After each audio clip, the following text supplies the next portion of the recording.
Hey guys, welcome back to more crazy neighbor stories. In this video, a crazy neighbor gets shot because he raids OP's farm at 3 AM, claiming that he must join the neighborhood association. Let's dive right into the video to find out what happened. The title story starts like this. So, for generations, my family has owned the farm which I currently live on. It sits in a gorgeous spot in the south of the Philippines. For as long as I can remember, our neighbors have all been lovely. Most of them have a similar situation of having a farm which has been passed down through the generations, so our ancestors basically all knew each other. It's really quite sweet. By the end of this, you will also come to the same conclusion as I, which is that these neighbors are certainly good to keep around. Our farms are outside of the nearest cities, which makes them ideal for a peaceful life, but also close enough to the business of a city, which is sometimes a nice escape. The cities have been expanding, which has been a concern for us as we don't want to lose this serene life we have spent years growing. On a positive note, the city can only expand so far. We own the rights to a large portion of the land they are attempting to expand into. Without our signing over of the deeds, there's nothing they can do. Here is where the problem begins though. The closest farm to the city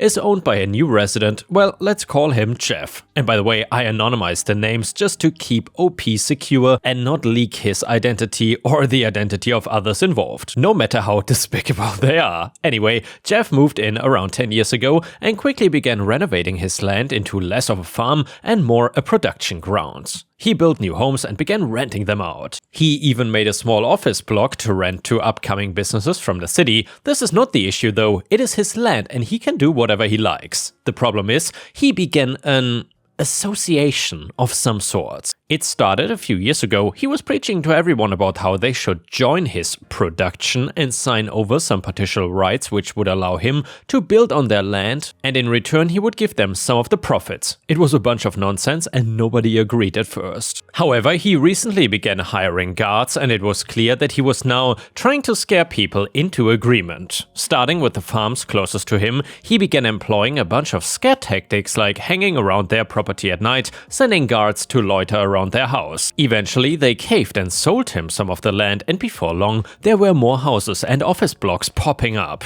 In other words, the city had begun expanding into our farms. I did not like it. Honestly, nobody did. He was essentially bullying people into agreeing with whatever he wanted, and from the sounds of it, he was not even paying them much in return. These profits were very minimal according to him, so the amount he paid to those he ripped off was practically nothing. Yet he somehow afforded brand new cars and designed goods almost weekly. Now we will flash forward to around 5 months ago when I had my first encounter with Jeff. The first red flag was the fact that he just strolled onto my property and instead of calling over the fence for my attention, he jumped it and came wandering over to me while I was working in my fields. It's common knowledge, especially among farmers, to not do this. It's pretty much like walking into someone's home just because the door is unlocked. "Hey, can I help you?" I asked, startled by his sudden presence in my peripherals. "Ah, sorry, I didn't mean to alarm you," he replied with a grim smile. "Okay," I stated, wondering if he was going to continue. "My name is Jeff." He stuck out his hand for me to shake. Of course, I knew who he was, but that arrogant smirk was annoying me, so apologies, have we met before? "Do you not know who I am?" he asked, snatching his hand back. I shook my head. "Sorry, I don't recall." "How dare you? I own this neighborhood." "I don't think you do," I replied with a slight chuckle. "Are you so sure about that?" "Well, I know that I'm the only person with the deeds to the land you're currently standing on, and this land is part of the neighborhood, so you cannot own the entire neighborhood." "Well, not the entire neighborhood, but I will, and that is what I've come here for." "What do you mean?" I asked, already having a feeling that I knew what he was gonna ask. News traveled fast of what he had asked of the other neighbors. "I'm here to buy some of your land," he replied, getting a checkbook out of his pockets. "No thanks," I replied. "Well, one way or another, you should join my association. The purpose is to make our neighborhood more uniform. I'll be building a few townhouses here," he replied, gesturing to a certain patch of my land. He had already been planning what to build. I replied, "Sorry, I'm not interested." "What?" he asked. "You don't really get a choice here." "And why is that?" He yelled back. "Because everyone else has already joined and not doing so excludes yourself from this community." "Please don't raise your voice at me," I replied, stepping back. "I have no desire to join this association you have, and that's final." "That is not the end of this," he yelled back, stormed back over to my fence before jumping over it and storming off. The following week, when I spoke to my other neighbors, they informed me that Jeff had been going around to them and spreading all sorts of childish rumors about me. My favorite one was the one where he was just complaining that I did not know how to share. Well, one morning I got a letter in the mail from the mayor of our city. It was quite shocking, as it was all but stating that I had agreed to sign over my land for the purpose of city building. Well, not quite. It was more an informal thank you in advance letter, but still grounded my gears as I knew exactly who was the cause of this. "Jeff, I'm not agreeing to this," I called over at him. As I saw him approaching my fence again, I stormed over and shoved the letter into his hands. "You cannot force me to do this," I repeated. "You don't understand. This farm has some very valuable land, perfect for building on, and I will ensure you reap some of the benefits from the new buildings too,"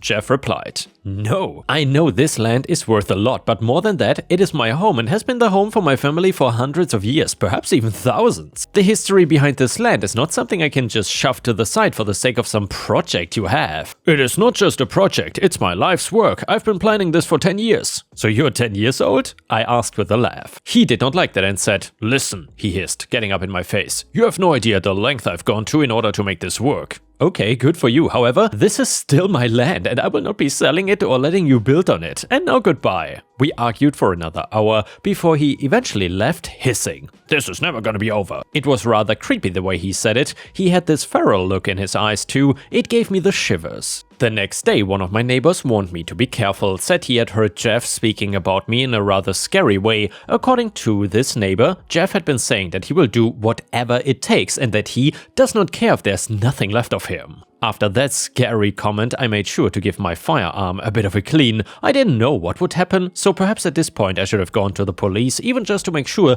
that they knew something could have happened. Alas, I didn't, and regretted that very quickly. So 2 weeks passed with no interactions with Jeff, and at first I thought I was lucky, but soon I began getting this weird feeling of constant paranoia. Why would he leave me alone all of a sudden? I found myself constantly looking over my shoulder, never walking home at night and making sure all my doors were locked, sleeping with all the curtains drawn. I'd nearly driven myself mad with this weird sense of anticipation when he finally showed up at 3 a.m. He showed up seriously at 3 a.m. and due to my paranoia I had not been sleeping anyway, but hearing that rough banging on the door sent my heart pounding into. "Oi, wake up!" someone yelled through my door, but the voice was not Jeff. I was temporarily relieved by this, and then remembered what the others had said about how Jeff had hired people to scare them. Shooting out of bed, I peered out my window and saw 4 masked men standing beside Jeff, and the men were certainly scary looking, clearly buff, and each carrying a metal pole. "What do you want?" I called through the window, trying and failing to keep my voice from shaking. "We just want to talk." "Okay, so talk." "Come down." "Not a chance," I yelled back. "What do you want?" "I want you to join my association. It will be the best for everyone." "I'm not gonna do that." Jeff began laughing, causing the other 4 to join in. "You might find yourself having some issues if you don't agree." "Look, Jeff, just go away, okay? I don't want any trouble, man. If you don't want any trouble, then let me build on your property." "No, I'll not be agreeing to that. You have no right to build or to try and coerce me into agreeing." "I will sue you if you don't cooperate with me." "What would you sue me for?" "I will find something. I'm sure this property breaks many code violations in my association." "Well, I'm not part of your association. How can that not get through your thick skull?" Jeff whispered to his guards for a moment, and before I could even register what was happening, I felt the whole house shake. Looking further down, I saw that the men had begun banging on the door with their poles, and once I heard the wood snap, I swear I felt a snake shiver down my spine.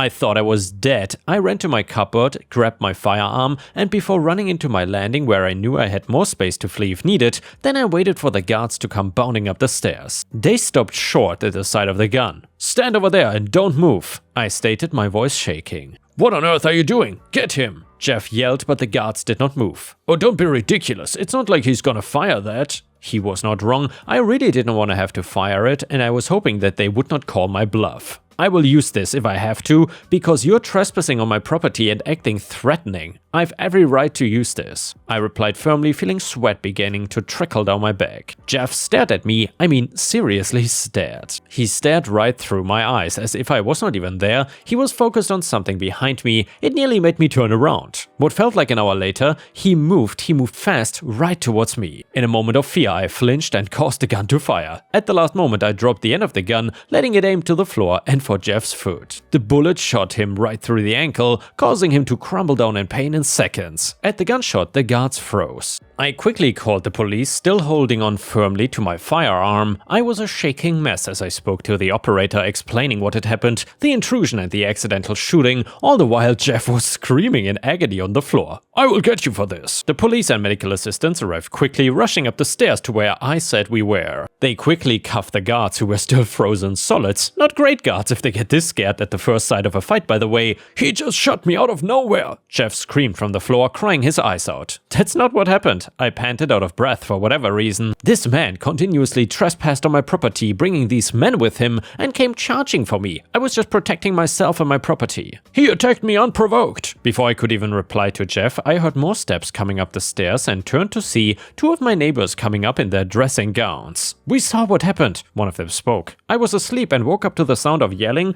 and went to my window to see what was happening. In the distance, I saw Jeff and these men breaking the door down and running inside. No! Jeff yelled and was about to carry on when the medic poured some solution on his ankle, which had him screaming again. The police took statements from both of my neighbors as well as myself, and it turns out the guards were not the most loyal, as they quickly turned on Jeff at the first sign of a slight reduction in a sentence. After everyone had cleared out, the police began investigating Jeff and questioning everyone else he had conned into joining his association. All the people he had convinced joined the march to drive him out of town, and together we contacted a local news station to share our stories. In shame, Jeff ended up disbanding his stupid association and just leaving town. Well, leaving town slowly in crutches. He couldn't go very far. However, as once the investigation was done, he was quickly whisked to prison, where he'd be spending a considerable amount of time for the break-in and the trespassing, as well as the charging and assault attempts. Luckily, I got off with nothing. It was clear that I was just defending myself. I now run my farm in peace and enjoy the new community which we have built in the aftermath of Jeff's presence. With the help of support from the local news, we also raised funds to tear down the buildings Jeff had created, sending the supplies to a local school who needed them. Now our farms are back to how they are, and the city is pushing back to its previous boundaries. And yeah guys, the old saying is just always relevant: never mess with a farmer. You will get what you deserve. Either way, the next one is a super wholesome, interesting grandparent story. It was posted by user Avizia on our own subreddit r/ripe stories, where you can share your own stories, and there's a good chance I will read them in a video. So 16 years ago, I moved in with my grandparents. My grandparents' health was deteriorating, and while previously I would just visit to help with their property maintenance,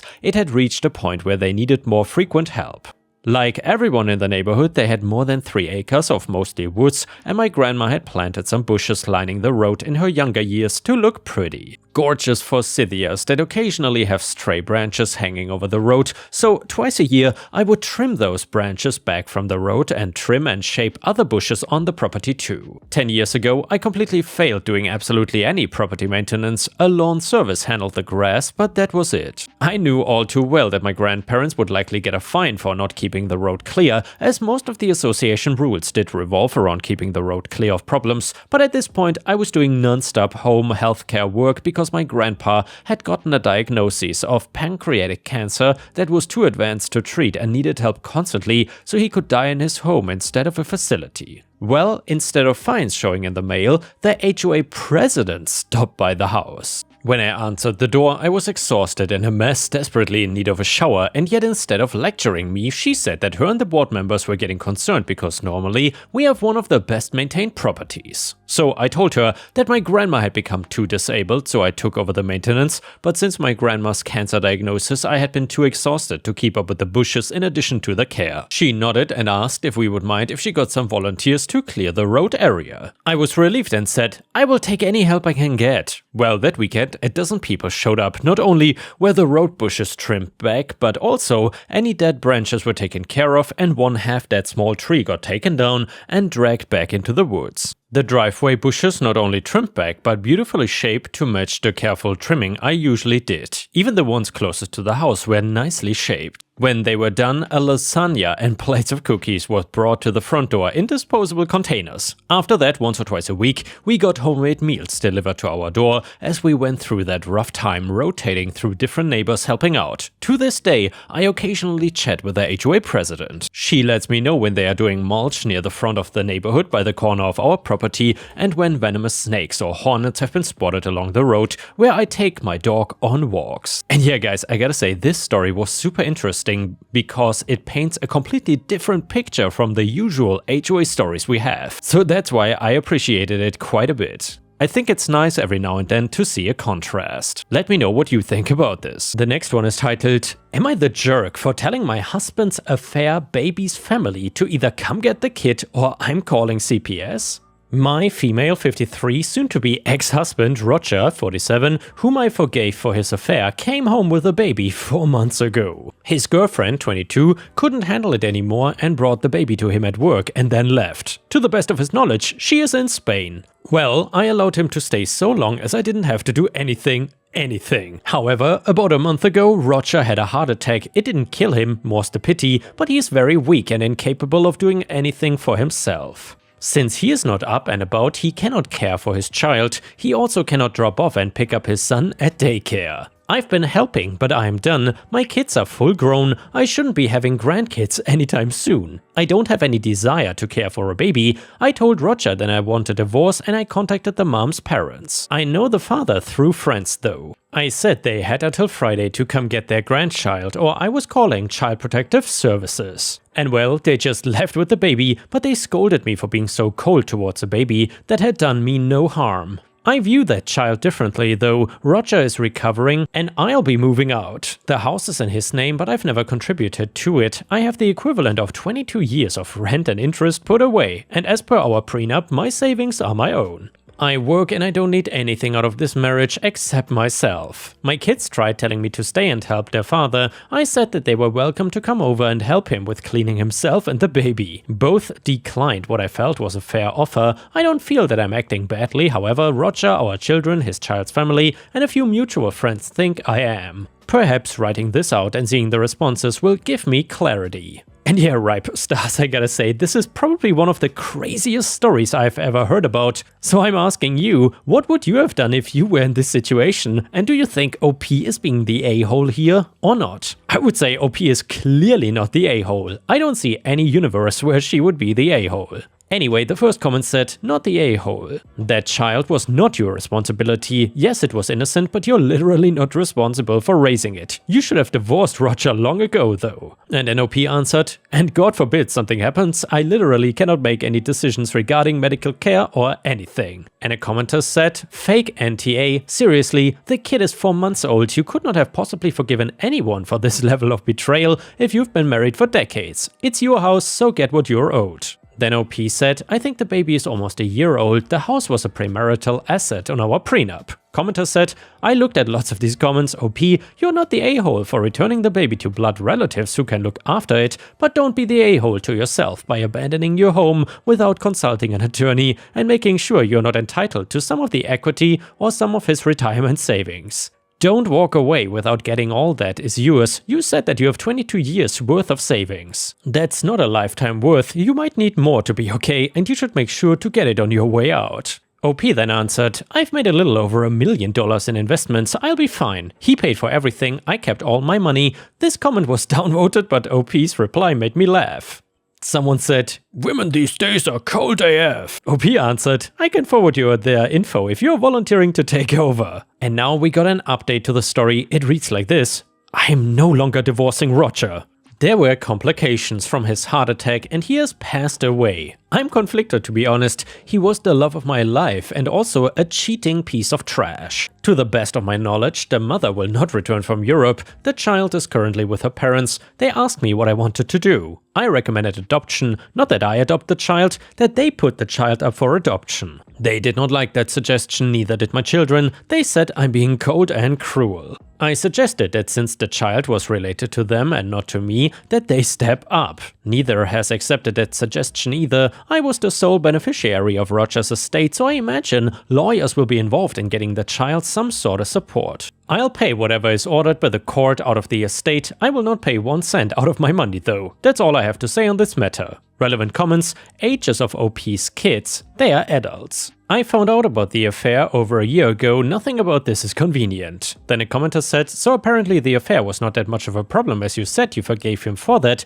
but after he has a heart attack you decide to divorce him? It just doesn't add up. OP then said, I was not responsible for the child. Commenter, true. That doesn't explain the divorce though. I mean, you can divide for whatever reason, you do you. To me, however, infidelity seems like a better reason to divorce than having a heart attack. OP then said, I was not to care for the child at all, it was all on Roger. Can you explain how a bedridden man was to care for an infant? Commenter, I agree you have zero responsibility to the child, however, if your kids did adopt, how would you feel about that, as the baby would then be your grandchild? OP answered, adopted grandchildren are great. To another, new grandchild, I would do my best to treat them as such. Commenter downvoted said, Roger's will may have omitted the child due to the child not being around when it was written. The child should inherit a portion. The child should be eligible for Social Security survivor benefits. Baby needs a lawyer ASAP. OP then said, Roger's will also omitted his 2 adult children. Commenter downvoted said, you're evil. You wished him dead, and now he is. I hope you at least feel a little remorse for what you said. And then OP said, I don't. He broke me. Damn guys, I gotta say, OP is an absolute savage, and I've never seen a Reddit thread where the OP is dishing out such savage answers after the story is already concluded.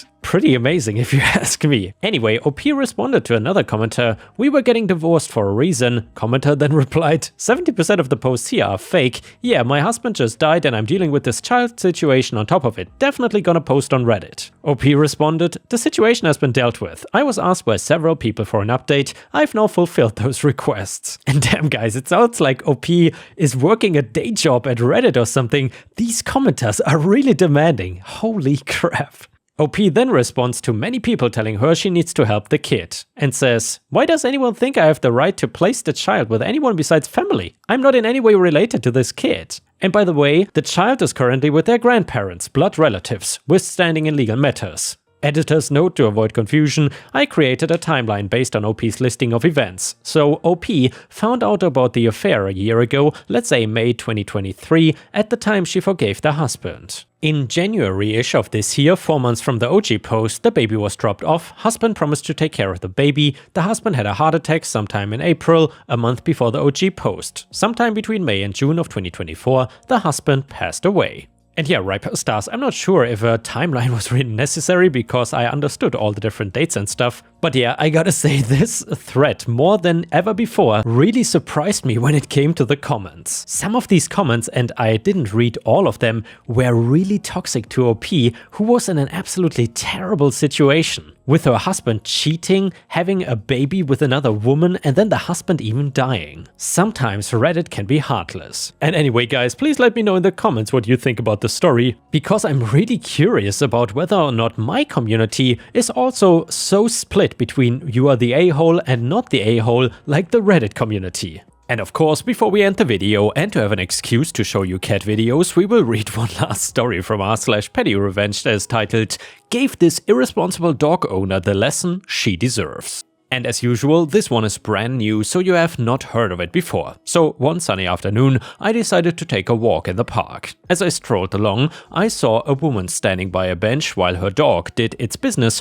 right next to it. She was glued to her phone, straight up ignoring the giant sign that said, please clean up after your dogs, literally steps away from her with bags available for cleanup. It was wild to think that someone would do this to my park that I enjoy going to. Laying on the grass, So you know what I did? Well, I walked over, picked up the mess with the bag she was supposed to, and then dropped the dog doo-doo right at her feet. "Looks like you left something behind," I said with a smirk. Her confusion turned right into embarrassment and she could no longer look me in the eyes. As I continued my walk, feeling oddly satisfied, I heard her mumble something rude. I could not resist but to say, "If you took a moment to clean up after your dog, we wouldn't have this problem." Damn, I think there might be a malfunction in my retribution radar. And yeah guys, some people by the way in the comments they were saying that they would have dropped the bag in her lap instead, and I think I would agree with that. I absolutely hate people who don't pick up after their dog. And let's just say we have a few of those in the neighborhood. Anyway, thank you for watching, I will see you again tomorrow.